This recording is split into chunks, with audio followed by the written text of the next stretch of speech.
এখানকার স্থানীয় লোকেদের মুখে শোনা যায় যে এই দিঘিটি শুকনো জায়গা থেকে হঠাৎ করে ভেসে উঠেছিল। তাই আফতাবের কাছে এর গুণকীর্তন শুনে আমি এসেছি। মূলত সে যেটা বলেছে তার চেয়ে কয়েক গুণ বেশি পেয়েছি আমি এখানে এসে। এই যে দেখুন প্রিয় দর্শক, এখানে একটা বাবু দোল খাচ্ছে। এই বাবুটা কার? আমরা এখানে তাকে খুঁজে পেয়েছি। আসসালামু আলাইকুম প্রিয় দর্শক, আমি সাইফুল ইসলাম সৌরভ আবারও হাজির হয়েছি নতুন একটি ব্লগ নিয়ে। আজকে আমি এসেছি নতুন একটি জায়গায়, যে জায়গাটি লালমনিরহাটেই রয়েছে। আমি কখনো আসিনি এর আগে, আমার জীবনের প্রথম এই জায়গাটিতে এসেছি। আজ এসেছি বললে ভুল হবে, যাচ্ছি। আর সামনেই সে জায়গাটি রয়েছে। এই জায়গাটির নাম মূলত শুকান দিঘি। আমি এই মুহূর্তে শুকান দিঘিতে এসেছি এবং আমার সাথে এসেছে আফতাব। আজকে আমি এবং আফতাব মিলে এই শুকান দিঘি ঘুরে ঘুরে দেখব এবং আপনাদেরকে দেখানোর চেষ্টা করব। তো প্রিয় দর্শক, আসলে শুকান দিঘি নাম থাকলেও এটার নাম যে হুসেইন সরোবর, সেটি এখানে এসেই দেখছি। হুসেইন মোহাম্মদ এরশাদ এখানে একটি বৃক্ষরোপণ ও মৎস্য চাষ প্রকল্পের উদ্বোধন করেন তিনি, এবং তখনই সেটি নাম দেন হুসেইন সরোবর। আসলে এটার প্রাচীন নাম হইল শুকান দিঘি। আর এখানে দেখুন কত সুন্দর একটি বসার জায়গা করেছে, একেবারে প্রাকৃতিক জায়গায়, মনোরম পরিবেশে এত সুন্দর একটি বসার জায়গা। আর সামনে যে পানি, এখানে পানিতে নামার জন্য একেবারে ঘাট বাঁধানো সিঁড়ি রয়েছে। এই সিঁড়ি দিয়ে অনায়াসে একেবারে পানির কাছে চলে আসা যায়। আসলে আমি অনেক দিন ধরে বা অনেক আগ থেকে এই শুকান দিঘি নাম শুনি, কিন্তু কখনোই এই শুকান দিঘি আমার আসা হয়নি। এই প্রথম আমি শুকান দিঘিতে এসেছি, আর এসে আমি তো অবাক হয়ে যাচ্ছি। প্রিয় দর্শক, এখানে একটি মন্দির তৈরি করে রাখা হয়েছে। এটি মূলত শুকান দিঘি সার্বজনীন কেন্দ্রীয় শিব মন্দির।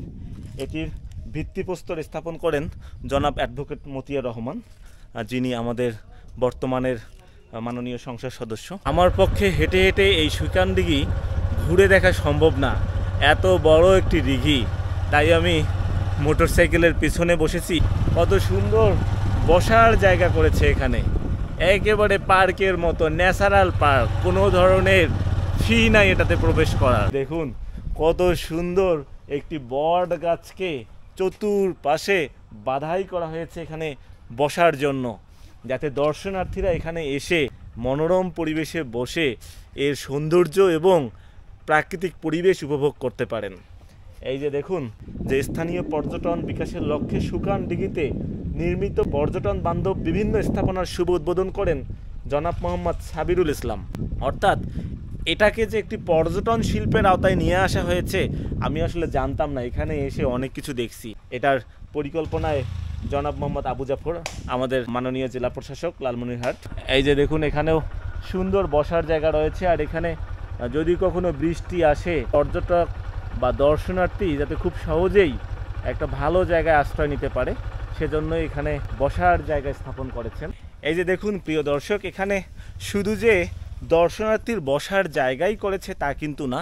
এখানে আপনারা আপনাদের ছোট ছোট বাচ্চাদেরকে নিয়ে এসে, এখানে স্লিপার আছে, এখানে তারা খেলতে পারবে, এবং এখানে দোলনা আছে, দোল খেতে পারবে। এই যে দেখুন প্রিয় দর্শক, এখানে একটা বাবু দোল খাচ্ছে। এটা আসলে কার বাবু একটু কমেন্ট করে জানিয়ে দেবেন, এই বাবুটা কার? আমরা এখানে তাকে খুঁজে পেয়েছি, এখানে একা একা দোল খাচ্ছে। আসলে বাবুর সাথে আর কেউ নাই কেন তাকে দেখার জন্য? তো প্রিয় দর্শক দেখুন, একেবারে শুকান দিঘির যে সাইডে বাঁধ দেয়া আছে এবং দিঘির পাড়ে সুন্দর সুন্দর গাছ লাগানো হয়েছে।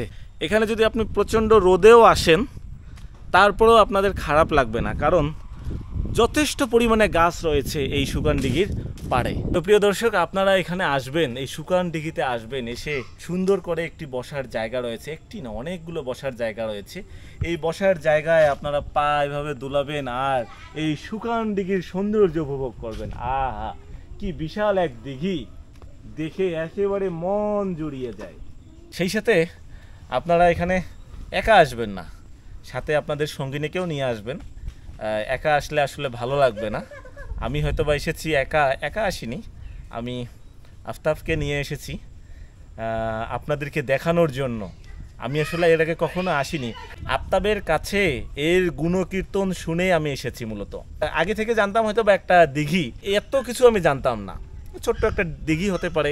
কিন্তু আফতাব আমাকে অনেক দিন ধরে এর গুণকীর্তন বলে, এই গুণকীর্তন শুনে আজ আমি এসে সে যেটা বলেছে তার চেয়ে কয়েক গুণ বেশি পেয়েছি আমি এখানে এসে। আপনারাও এসে পাবেন। আপনি প্রথমে ভাবছিলেন যে সুগান দিঘি বলতে দিঘি হবে, চারপাশে হইলো খোলা জায়গা হবে, রোদ লাগবে, এইরকম। হ্যাঁ, আমি এটাই পর্যটনের মতো একটা জায়গা। এটা যে একটা পর্যটন কেন্দ্র, লালমনিরহাট জেলা প্রশাসন বা জেলা প্রশাসক একটা পর্যটন কেন্দ্র হিসেবে তৈরি করে রেখেছে, তা কিন্তু আমি জানতাম না, যেটি এখানে এসে দেখলাম। সবান্ধবে আমন্ত্রিত আপনারা যারা এই সুকান দিঘির দায়িত্বে আছেন বা পাহারায় নিয়োজিত আছেন, তাদের জন্য এখানে একটি ঘর তৈরি করে রাখা হয়েছে।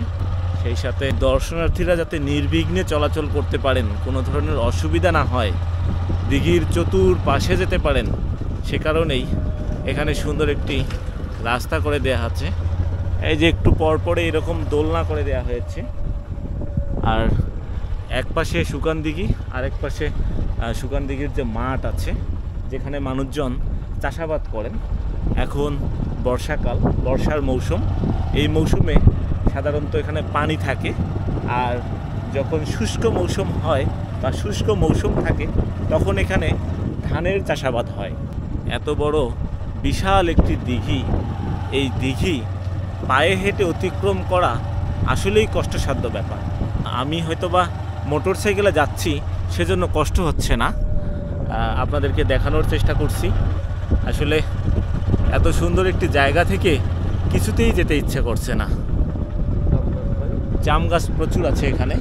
এখানে শুধু যে আপনারা ঘুরতে আসতে পারেন তা কিন্তু না, এখানে যদি আপনারা পিকনিক করতে আসতে চান বা অনেক বন্ধু বান্ধব মিলে আড্ডা দিতে আসতে চান, তাহলে অনায়াসে এই সুকান দিঘিতে আসতে পারেন।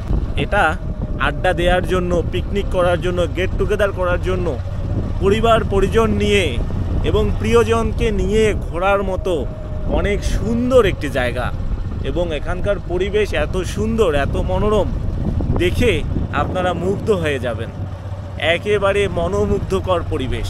এই মুহূর্তে আমি সুকান দিঘির অন্য প্রান্তে রয়েছি, আর কিছুক্ষণ আগে ঠিক ওই প্রান্তে ছিলাম। ওই যে প্রান্ত দেখতে পাচ্ছেন, দেখাই যাচ্ছে না, এ প্রান্ত থেকে ওই প্রান্ত কত দূর।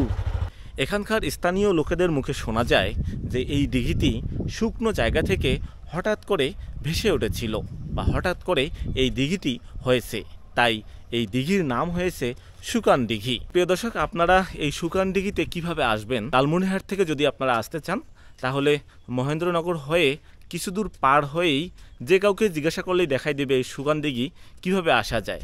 তো প্রিয় দর্শক, এই সুকান দিঘিতে এসে এখানে অনেক দর্শনার্থী চোখে পড়বে। তার মধ্যে এখানে আমি দেখতে পেলাম দুইজন দর্শনার্থী এসেছেন। নাম কি? অনেক নাম। তোমার নাম? শিপন। এরা আসলে অনেক ছোট, আমি পরিচয় হয়েছি। ও পড়ে ক্লাস 10-এ, আর তুমি? আমি ক্লাস 9। ও ক্লাস 9-এ পড়ে। বাসা কোথায়? তিস্তা। ওদের বাসা হলো তিস্তায়। ওরা মাঝে মাঝে এখানে আসে এই সুকান দিঘির সৌন্দর্য উপভোগ করার জন্য। তো আপনারা কেন দেরি করছেন? আপনারাও চলে আসুন এই সুকান দিঘিতে। তো প্রিয় দর্শক, আজ চলে যাচ্ছি সুকান দিঘি থেকে। পরবর্তীতে আবারও দেখা হবে নতুন কোনো লোকেশনে, নতুন কোনো ভিডিও নিয়ে। সে পর্যন্ত সবাই ভালো থাকবেন, সুস্থ থাকবেন। আল্লাহ হাফেজ।